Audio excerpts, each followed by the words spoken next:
dubbii Waaqayyoo arra walii wajjin ilaallu ergaa Phexros isa lammaffaa boqonnaa sadiirra isa jiru gara dhumaatti isa Phaawulos Phexros jedhutu walii wajjin ilaalla.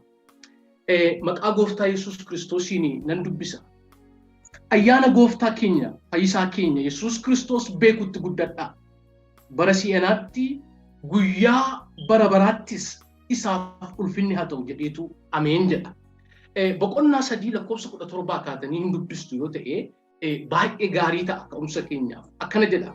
Isin garuu michoota koo isa kanaan dura dursitanii beektaniittu kanaafis irraa kaachuu warra seera Waaqayyoo hin eegnetti fudhatamtanii sokkitanii isa jabeessitanii qabattan irraa akka hin kufneef of eeggadhaa jedha. Maqaa Waaqayyoo bara baraan haa eebbifamu.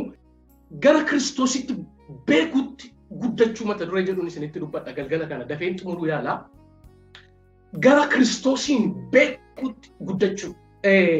Namoonni baay'een kiristaanonni bara kana keessa jirru guddachuu gara Kiristoosiin beekuutti guddachuu caalaa raajii barbaadu, ergaa barbaadu. Akkana siif ta'eera abdii sobaa barbaadu, ergaa sobaa barbaadu.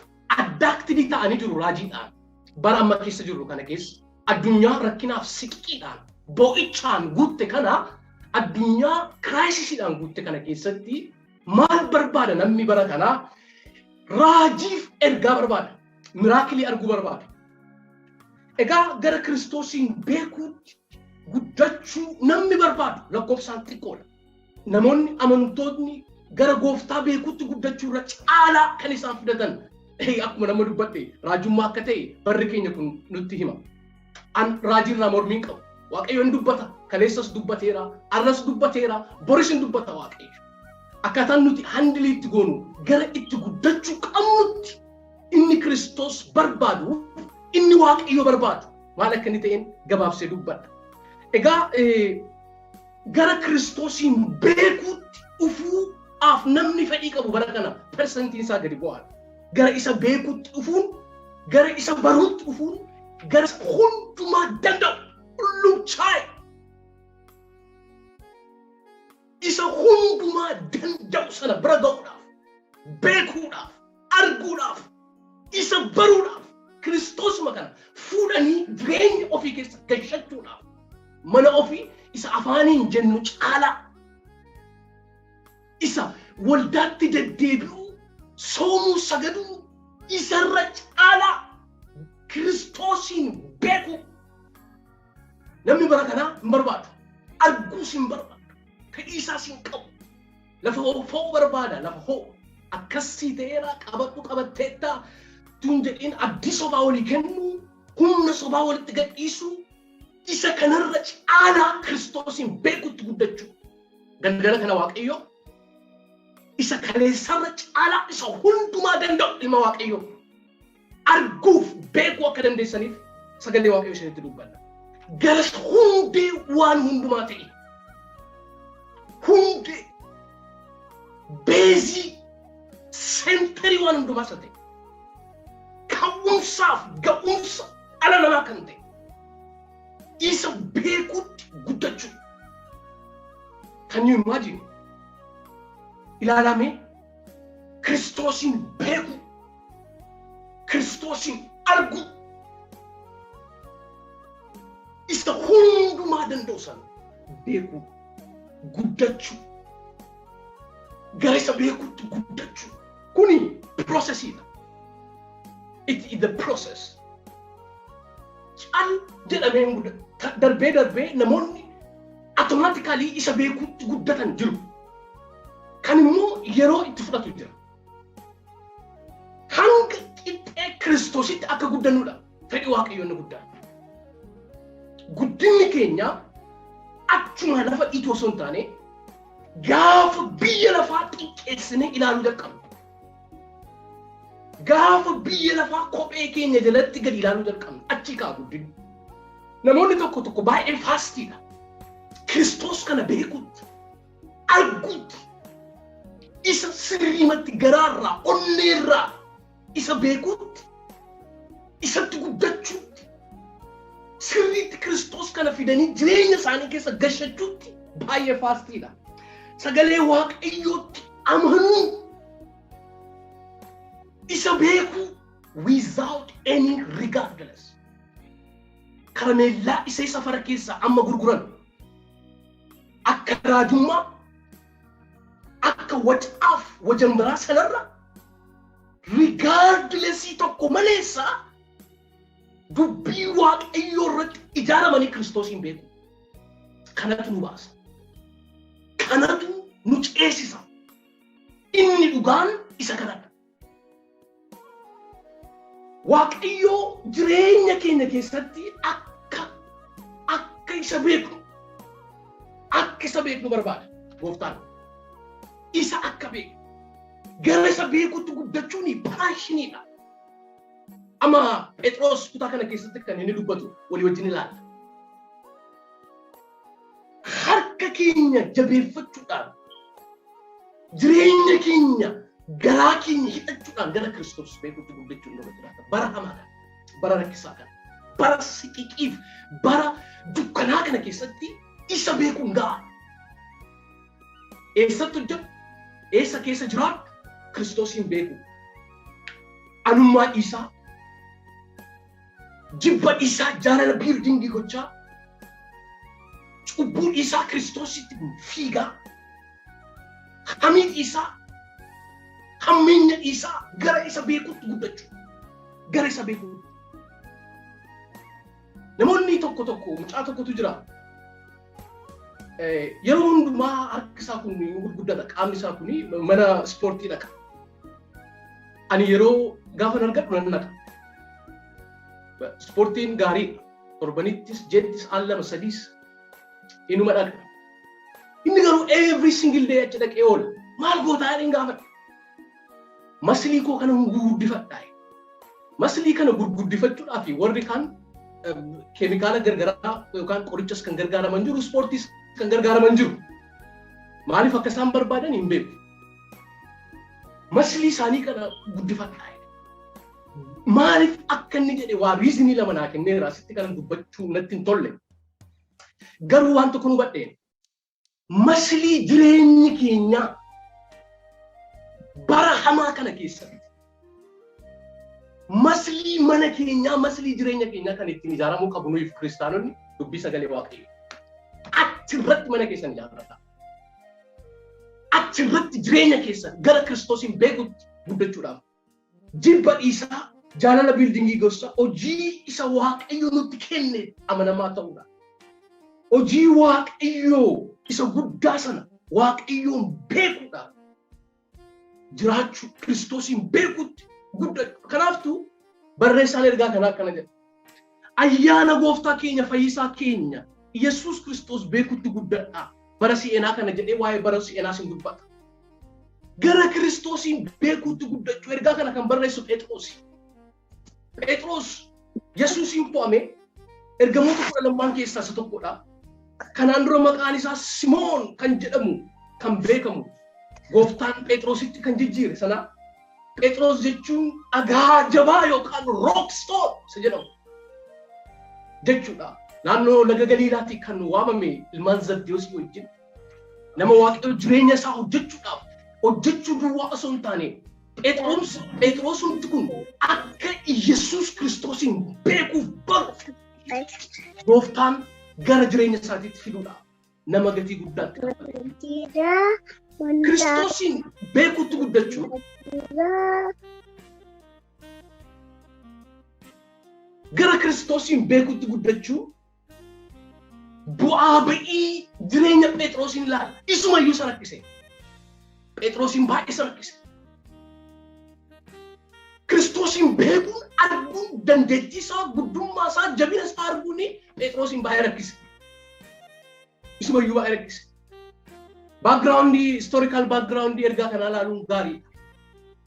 Phexros yeroo dhumayyuu amantootaaf Phexros miila gooftaa jala taa'ee eenyummaa Kiristoosiin baruu yoo dadhabeyyuu adeemsi sun garuu piroosesiin sun yeroo itti fudhate Phexros mataa isaa. Ergaan kun eenyuuf akka ergame maaliif akka ergame ganaa dubbifadhaa. Garuu isumayyuu baay'ee rakkise gara Kiristoosiin beekuutti guddachuun. Waa'ee Kiristoosiin beekuu gara Kiristoositti guddachuu dhufuun isayyuu baay'ee rakkise. Yerootti fudhate. Guddinni nuti jennu kuni guddinni inni nama jechaa jiru kun. Xiiqii dhiisaa, jibba dhiisaa, morkii dhiisaa, biyya lafaa tuffachaa, cubbuu ciigaa, jal'oota ciigaa gaafa nu adeemnu. Biyya lafaa dhiisaa, cubbuu dhiisaa, jal'oota ciigaa, addunyaa du'aan guutti kana keessa gaafa deemnu. Gaafa Kiristoositti guddachaa adeemu. Phexrosi baay'ee yerootti fudhate. Guddinni hafuuraa Oromiyaadhaa baanee Iroopi keessa taa'u miti. Guddinni hafuuraa Oromiyaa keessaa baanee United Statesin deemuu miti. Geographic location miti. Isa carraan nu fide. Carraa tachis hin qabu.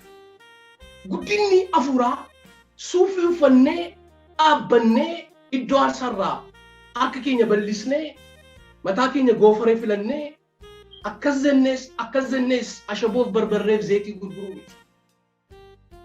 Guddinni hafuuraa waldaattis deddeebi'u miti. Sagantaas hadamsuu miti. Guddinni hafuuraa jireenya keenyaan Kiristoosin beekuu danda'u nurra jira.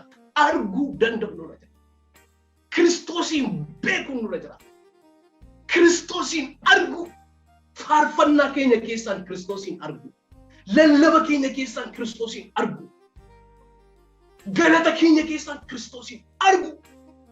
Kana jireenya Phexros gaafa ilaallu gara Kiristoosin beekuutti dhufuun baay'ee isa rakkise. Bu'aa ba'ii hedduu keessa deemeetu Kiristoosin arge. Egaa kutaa nama dubbise kana keessatti ayyaana gooftaa keenya fayyisaa keenya Yesuus Kiristoos beekuutti guddadhaa. Guddadhaa jedha. Phexros ergaa kana kan barreesse amantoota biyya Eeshiyaa keessa jiran faffaca'anii jiraniitu kana barreesse. Gara dhumaatti kana barreesse. Akka isaan Kiristoositti guddatan, akka isaan Kiristoosin beekuutti ayyaana Waaqayyo isaaniif kenname sanaaf of eeggannoo guddaa godhanii Kiristoosin beekuutti akka isaan guddataniitu kana barreesse. Kiristoosin beekuutti akka isaan guddataniif isaan hubachiisa. Gara booddeetti deebinee ilaaluudhaaf yeroo nun ga'u. Phexrosi wanti inni guddaan jireenya isaa keessatti akka inni dafee gara Kiristoosin beekuutti hin dhumne wantoota isa godhan baay'eetu jira.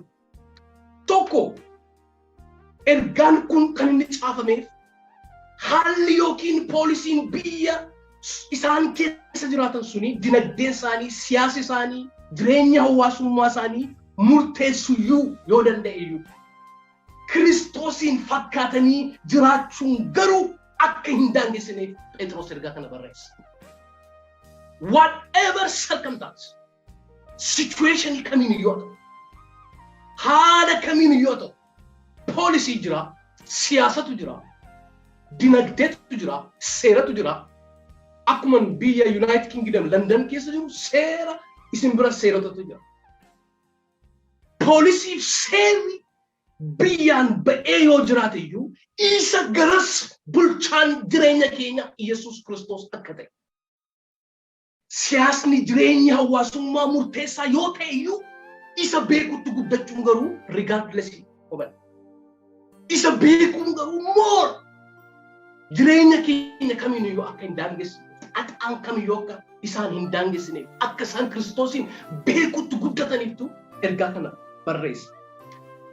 Mallattoo guddina bilchina agarsiisuun filannoo osoo hin taane, Kiristoosin beekuun filannoo osoo hin taane dirqama. Filannoo miti. Biyya amma keessa jiru keessatti biyya rakkinaan guddaa siyaasa wal xaxaa biyya Itoophiyaa jedhamtu sana keessa jirtu siyaasni akka addunyaatti jiru global crisis kana keessatti yoo sarkamtaasiin jireenya hawaasummaa murteessaaf siyaasnis haa ta'u wanti hundumtuu yoo murteessaa ta'e iyyuu regardless tokko malee gooftaa Yesuus Kiristoosiin beekuutti guddachuun nurra jiraata. Guddachuuf bilchaachuu dadhabu isumaaf iyyuu Phexrosuma mataa isaatti iyyuu yeroo fudhate. Inni jalqabaa jireenya Phexros haala inni keessa darbe sakatta'uun ilaaluu nurra jiraata. Phexrosuma nama guddaa kana rock stone nama jabaa kana Kiristoosiin beekuu gara pointii sanaatti gara tuqaa sanaatti dhufuun isa rakkise. Dudubatti deebinee waa jireenya isaa ilaaluun barbaachisaadha. Kiristoosiin beekuu keessatti bakka itti namoonni qoodaman hedduutu jira macaafa keenya qulqulluu keessa. Mallattoof guddinaa fi bilchina hubachuu beekuu Kiristoosiin arguu danda'uun akka inni piroosesiitti fudhate dubbiin Waaqayyoo isuma jireenyuma isaarraayyuu nu agarsiisa. Gara guddinaatti dhufuudhaaf Phexrosii bu'aa ba'ii gurguddaa keessa darbe. Akka amanuuf si'a sadii waamame. Akka amanuuf si'a sadii carraan isaaf kenname. Bidiruu isaa kennee naannoo bidiruu isaatti, naannoo kiyyoo isaatti of kennee duukaa bu'uu dadhabuun yeroo baay'ee yerootti fudhate. Yeroo namoonni lafarraa namichi Phexros namni Waaqayyoo kun gara gooftaa beekuutti dhufuudhaaf istraagilii guddaa godhe. Jabaa ture mataan isaa kottu na duukaa bu'e laga Galiilaatti. Iskiyoo kee ani hundumaan danda'a barsiisaa. Ani edaa halkan guutuutti dadhabee bitaattis mirgattis homaayyuu hin arganne. Insa amantiidhaan darbachuun kan irra jiraatu. Gaaffii tokko malee, deebisuu tokko malee. Guddummaa Waaqayyoo beekuu dadhabuu isaarraan kan ka'e. Barsiisaa edaa halkan guutuutti dadhabne jedhe. Yeroo namoonni lafarra ta'anii barsiisa Yesuusiin eebbifamanii Phexros bidiruu keessa miila Yesuus jala taa'ee guddummaa isaa Kiristoosiin baruu hin dandeenye. Bidiruttii naannoo Galiilaa jirtu sana gooftaan yaabbate sana ituu inni irra taa'ee barsiisu argina. Phexros miila Yesuus Kiristoos jala jira. Namoonni lafa taa'aniitu jiru. Miiluma gooftaa jala taa'ee Kiristoosiin beekuun isa rakkise. Baay'ee yerootti fudhate. Kanaaf nama kana of duukaa fuudhee bu'uudhaaf Yesuus Kiristoos baay'ee isa rakkise. Nama Waaqayyo Phexrosiin duukaa fuudhee sokkuudhaaf Kiristoos kun of duukaa kan isaa godhachuudhaaf duuka buutuu isaa godhachuudhaaf baay'ee isa rakkise. Gara dafee jijjiiramuutti hin dhufu. Gara dafee Kiristoosiin beekuutti hin dhufu. Yesuus bidiricha ofiitii itti fayyadamaa Phexrosii gooftaan waa'ee isa borii, waa'ee sannii nama qabuu, sannii biyya lafaa kana dhagaan mana Waaqayyoo, manni qulqullummaan Waaqayyoo irratti ijaaramuuti kan inni argu. Phexros garuu kiyyoo irra jira ijisaa. Kaasii obboleettii koo ija kee. Kaasii lafa kaa'umsi malurra kaa'i. Phexros kiyyoo isaa wajjin jireenya laga Galiilaa dhoqqeesee boqqaasaa. Isarra jira ijisaa. Yesuus Kiristoos garuu nama kan qabdu si godhaatti. Phexros garuu isa kana arguu hin dandeenye. Phexros ijisaa kiyyoo isaarra jira. Phexros ijisaa laga Galiilaa jira. Qalbiinsaa qorqabbiinsaa laga Galiilaa jira. Garuma Kiristoos gooftaan harkisee Phexros kana kansaa isa beekuutti fiduudhaaf bu'aa ba'ii hedduu keessa darbe. Phexros baay'ee isa rakkise. Si'a sadii akka duukaa isa bu'uuf gaafatame Phexros. Si'a sadii tokko affeerraa Andriyaasiin Wangeela Yohaannis boqonnaa tokko lakkoofsa 35 amma 43 dubbistu yoo ta'e. Wangeela Yohaannis boqonnaa tokko lakkoofsa 35 hanga 43 dubbistu yoo ta'e. Si'a sadii akka duukaa bu'uuf gaafata.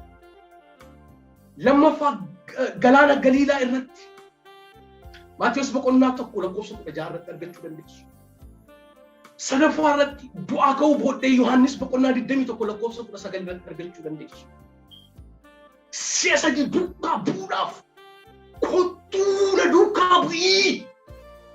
Ni duukaa adeemi ani jireenya bara baraati. Ani burqaa bara baraati. Ani ifa bara baraati. Ani karaa jireenyaati. Ani karaa fayyinaati.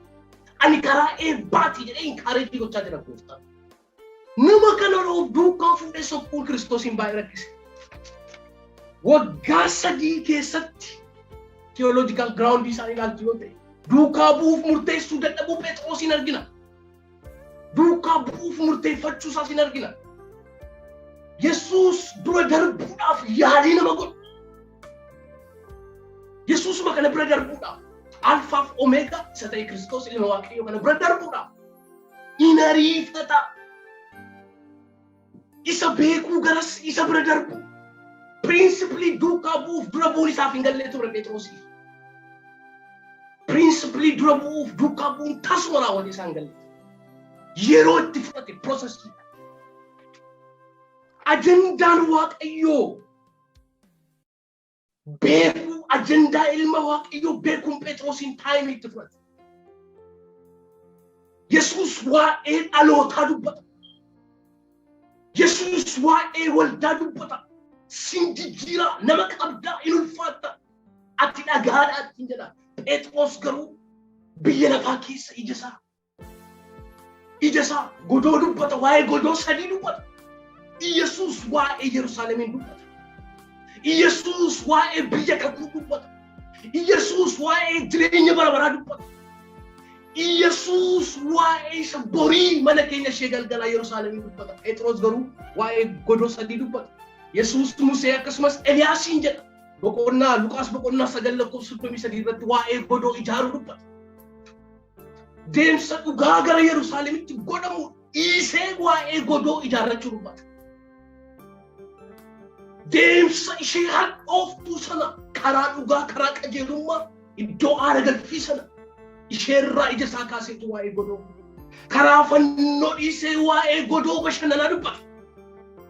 Iddootti rilaaksii godhan iddootti rafan sana dubbata. Karaa fannoof karaa gidiraa Yesuus Kiristoos dhiise. Kunis akkam akka inni fagootti hin agarre nu agarsiisa. Akkam gara Kiristoosiin beekuutti dhufuu isa rakkise nu agarsiisa.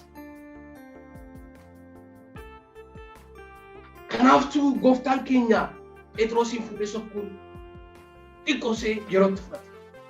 Ajandaa Waaqayyoo miira isaa wajjin waliin maka. Ajandaa Waaqayyoo isa guddaa fuudheetu miiraa wajjin. Yeroo ajandaan miira ajandaa Waaqayyoo micciiree ajandaa miiraa gochuu barbaada. Gara jaallatetti fuudhee sokkuu barbaada. Iyyaadha.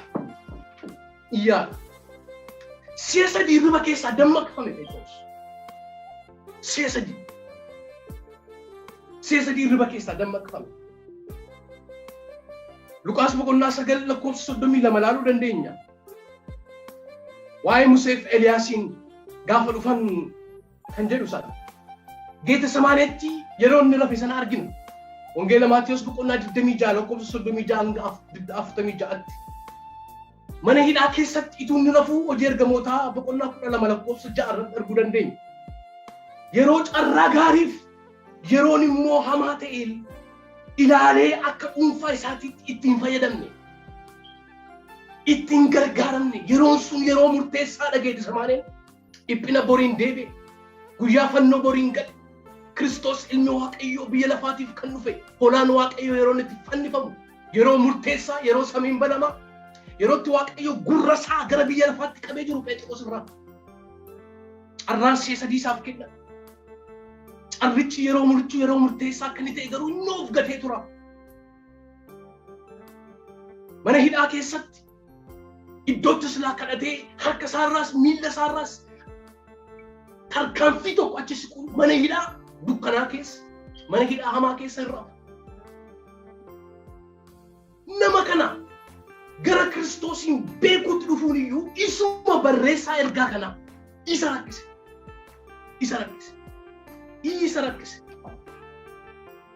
Gaara tulluu rakkinni irratti haasa'amu irratti muka murree godoo ijaarraa'e. Tulluu irratti presence waaqayyo habu ulfinni waaqayyo abu iddoo jedhamu godoo ijaarrannaa muka murree geecha samaaneetti gurra kutuun ijaa baafachuus argina hagam inni amantiitti xobbee kan itti asirratti argina gara Kiristoosiin beekuutti dhufuun Phexrosuma akka inni rakkise ilaala shat godhee billaa luqqifatee gurra isaa qat godhee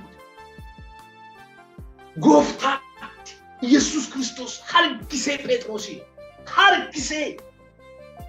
harkisee hangam akka inni xobbee ta'e mul'isa Museef Eliyaasii biratti qottoo Yihuudaaf jara biratti immoo billaa fudhachuudha qottoos waan adda addaa kanas waan akka albee kana fudhachuudha deebii sirrii ta'e deebisuu dadhabuusaa maqaa sadii qaba Phexros sadii na raanfatina dafeen gara ergaa koo ijoo isaatti hin darbu maqaa sadii qaba maqaa sadii nu waamame tokko Phexros Wangeela Maatiyus boqonnaa 16 irratti arguu dandeenya Simoon afaan Amaraayitiin Keefaas jennu Wangeela Luqaas boqonnaa 22 lakkoofsa 31 irra jiru seexana gooftaan isa waamee Wangeela Maatiyus boqonnaa 16 lakkoofsa 33 irratti argina amma nama ta'anii deebi'anii seexana ta'uu waaqayyo namaa oolchu hagam akka inni xobbee ta'e argina waaqayyo nu haa gargaaru jireenya wal qixxaate deemuma baalaansii ta'e Phexros argachuu hin dandeenye jireenya baalaansii ta'e jireenya qixxee ta'e dhaqee isa beekuuf isa baruutti isa rakkise namoota tokko akkuma tasaa walgahii irratti yoo argine walgahii irratti naasaa yoo ta'e afaansa afa collee yoo ta'e borii durataa community gooneetu isa filla capacity isaa leadership capacity isaa tuun ilaalin dandeettii isaa tuun ilaalin Phexrosiin walumaa galatti gara gooftaa beekuutti dhufuun yeroo isatti fudhate yeroo isatti seesadii gane Phexros seesadii sagane geeta samaaneetti hanga fannootti amma guyyaa fannoo hin gara Kiristoosiin beekuutti dhufuun hin rakkise Phexros amma gooftaan dhaqee awwaalamutti siin galuu namni kaleessa jedhe qaali siin dhiisu nama hin amanamne abdachuun baay'ee rakkisaa nama hin amanamne abdachuun airportii teessanii bidiroo eeggachuun jalbaa eeggachuun nama hin amanamne Phexros amma dhumaatti amantiitti colligaa ta'uu nurra jiraatu obboloota tokko baraka beekuu aktiivii ta'uu nurra jiraatu si'a sadii na jaallattaa jedhamee gaafatame Phexros gooftaadhaan gaafatamuu duwwaa osoo miti akka kakachiisu jiruuti gooftaan keenya Yesuus Kiristoos akka isa kakachiisu eeggatu si'a sadii namni ganuu namni si'a sadii tokko miti si'a sadii waaqayyo hunduma keenya nu haa gargaaru amantiitti akkam akka inni dafii gara Kiristoosiin beekuutti hin dhufne isa rakkise isa dhibe isa qabe mucucaachaa ka'aa akka qurxummii pileetii irra jiru achi gaggalagalaa waaqayyo isa fuudhee peeraa doosii ka'e isa fuudhee soge waaqayyo sirreessaa iddootti gashaa bareechaa qabaa qaawwaasaas dadhabbiisaas hirrinasaas duuchaa fi istiil maqaa isaatu hin jijjiiru rookstoon dhagaa jabaadha sirratti mana koo jaarradha ituu maqaa isaa hin haqin haala sana laalee sarkamtaanjii sana laalee hammam colligaa haa ta'uyyuu maleessaa waan xiqqaa gara isa beekuutti dhufuu isa rakkisa. Phexros quality guddaa moo qaba? Quality guddaa. Ergamoota 12 keessa nama jabaa karaa sadiin eenyummaa Kiristoosiin labse. Ati Kiristoos ilma Waaqayyooti. Eenyuyyuu kan hin jenne, eenyuufiyyuu kan hin galle. Gaafa ijisaa banamuu jalqabu, gaafa lapheensaa banamuu jalqabu. Ati Kiristoos ilma Waaqayyooti. Ilma Waaqayyoo ta'e eenyuunis ilma Waaqayyoo isa jiraataati. Wangeelaa Maatiyos boqonnaa 16 arguu dandeessu. Ati Kiristoos hin labse, hin dubbate. Hafuurri Waaqayyoo hojii ergamootaa boqonnaa 2 irratti humna guddaadhaan yeroo bu'e.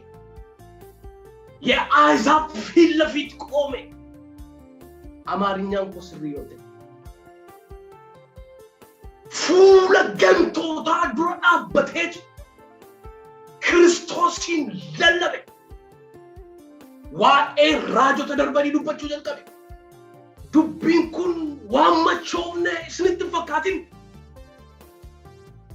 አፋን ዮ ኤራጅቻን ከን ዱበተሜ gara dhumaatti foon qabeessa hundumaatiif hafuura koona erga. Dargaggoonni dubartoonni raajiin dubbatu. Lallabaa sekoondishaniitiin lallabaa daqiiqaa 5 sekoondishaniin guunneen lubbuu 3,000 gombisaa Waaqayyootti gashi. Har'a biyya keenya keessatti zayitii gurguru hiyyeessi iddoon qabu. Lallaba Phexros sekoondishaniin guunneen maasii Waaqayyoo hin guute Waaqayyoo isa jijjiire. Isana argeetti aggaa. Jireenya isaa jijjiire Waaqayyo. Adeemsa isaa jijjiire. Kiristoos ilma Waaqayyoo ta'uusaa. Kiristoos jabaa ta'uusaa. Kiristoos alfaaf jireenya bara baraa ta'uusaa. diinota walakkaa dhaabbatee wangeela dhugaa Kiristoosiin lallabe. Jireenya isaa aarsaa godhee laatu. Dadhabbii qabaatu iyyuu Waaqayyo caccabsee addunyaadhaaf eebba isa godhe. Maqaa Waaqayyoo bara baraan kan eebbifame. Kana duwwaa miti Phexros quality inni qabu. Ati sagalee jireenyaati ittiin jedhe gooftaa keenya. Ati sagalee jireenyaati. Ati sagalee jireenyaati. Eenyutu sagalee jireenyaa nutti himaa jira bara kana? Ati sagalee jireenyaati. Ati madda eebbaati. Ati gaaddisa boqonnaati. Ati masii isa jiraataa ilma Waaqayyooti. Ati jireenyaa. Daawit akkana jedha. Burqaan jireenya kennu si bira waan jiru ifa keetiin ificha argina. Burqaa jireenyaa kennite yaa hulluu minci. Maal barbaadde boleettii ko? Maal barbaadde waldaa amantoota? Burqaa jireenyaa yaa hiwoot minci. Jireenya yoo barbaadde keessaa kan si biroo. Madda nagaa kan ta'e Kiristoos ilma Waaqayyoo dhukkuba keetti kan si fayyisu, rakkina keetti kan siiqu, gaaffii keetiif deebii kan kennu ana miti. Raajii guddaa sana maqaa guddaa qabu sanas miti. Yesuus ilma Waaqayyoo isa jiraataa sana. Ati sagalee jireenyaati jedhe Yohaannis boqonnaa 6 lakkoofsa 68 irratti. Ati sagalee jireenyaati. Bara namni gane. Bara namni Yesuusin gane keessa ati sagalee jireenyaati. Ati sagalee jireenyaati. Ati madda eebbaati. Ati madda haara galfiiti. Ati madda boqonnaati. Hidhaa hiitaati. Jaamaa bantaati. Goobuu diriirsitaati. Kana duwwaa miti. inni jedhe Phexros waa'ee Yesuusiin dubbata. Inni eegduuf tikseedha. Eegduu tikseedha. Inni Yesuus inni eegduudha tikseedha. Tokkoffaa Phexros 2:25. Inni eegduudha. Social security national insurance keenya miti kan nu eegu. Security biyya kanaa miti. Inni tiksee dhugaadha. Inni eegduudha. Phexros karaa sadiin ergamoota warra kan biraa dursa. The quality of Peter. Karaa sadiin dursa. Karaa sadiin caala. Kristos Masiidha jedha kan biraan immoo. Masii ilma Waaqayyoo. Hallelujah. Masii ilma Waaqayyoo. Wangeela Maatiyos 16 lakkoofsa 16 irratti arguu dandeenya. Masii. Yesuus Kristos Masiidha. Kristos Masii. Bartoota 12 dursuudhaan du'aa ka'uu labsuu jalqabe. Du'aa ka'uu. Inni sin awwaaltan sun awwaala dhiitee ka'eera. Biyyi lafaa dukkanooftee turte ifteetti jedhee sagalee misiraachoo Logos labsuu jalqabe. Dubbii Waaqayyoo humnaan lallabuu jalqabe. Maqaa Waaqayyoo haa eebbifamu. Dursuudhaan Luqaas 24 lakkoofsa 34 irratti bartoota kam dursuudhaan ispreedii godhe wangeela lallabe. Jireenyaan lallabe. Dhugaadhaan lallabe. Haqaan lallabe. Waaqayyo humnaan isa kaase. Bartoota 12 dursuudhaan ormoototti sagalee Waaqayyo labse. Humnatu irra dhufe.